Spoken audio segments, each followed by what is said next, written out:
ഇന്നത്തെ യാത്ര നമ്മൾ ആരംഭിക്കുന്നത് ഗവൺമെൻറ് കോളേജ് കാസർഗോഡിൽ നിന്നുമാണ്. കാസർഗോഡിൻ്റെ ഫ്രണ്ടിലാണ് ഞാൻ നിൽക്കുന്നത്. ശേഷം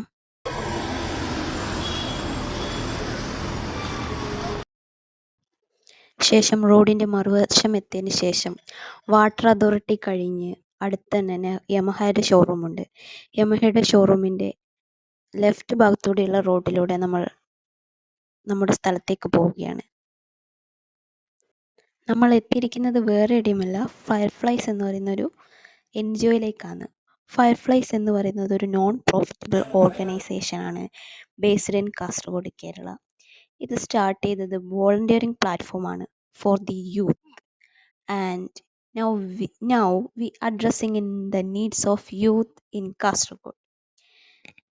2018 കാസർഗോഡ് സെൻട്രൽ യൂണിവേഴ്സിറ്റി ഓഫ് കേരളയിൽ നിന്ന് ഒരേ സ്വപ്നം പങ്കിട്ട ഒരു കൂട്ടം യുവാക്കൾ ചേർന്നപ്പോൾ രൂപപ്പെട്ട സംഘടനയാണ് ഫയർഫ്ലൈസ് എന്ന് പറയുന്നത്.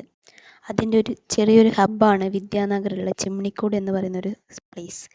ക്ലബ്ബല്ല, ക്ലബിനേക്കാളും കുറച്ചും കൂടി പ്രൊഡക്റ്റീവായ സ്ഥലം. ഇതിനോടകം തന്നെ 900-ലധികം വോളണ്ടിയേഴ്സും 70-ലധികം വോളണ്ടിയറിംഗ് പ്രോഗ്രാമും 69-ലധികം വർക്ക്ഷോപ്പുകളും നേടി മുന്നേറുകയാണ് ഫയർഫ്ലൈസ്. കൂടാതെ മാനസികാരോഗ്യ പ്രശ്നങ്ങളില്ലാത്ത, കുറ്റകൃത്യങ്ങളില്ലാത്ത, ലഹരിയില്ലാത്ത ഒരു സമൂഹം ഓരോ യുവാക്കൾക്കും തൻ്റെ കഴിവിനെ തെളിയിക്കാനും ഭാവി രൂപപ്പെടുത്താനും അവസരം ലഭിക്കട്ടെ.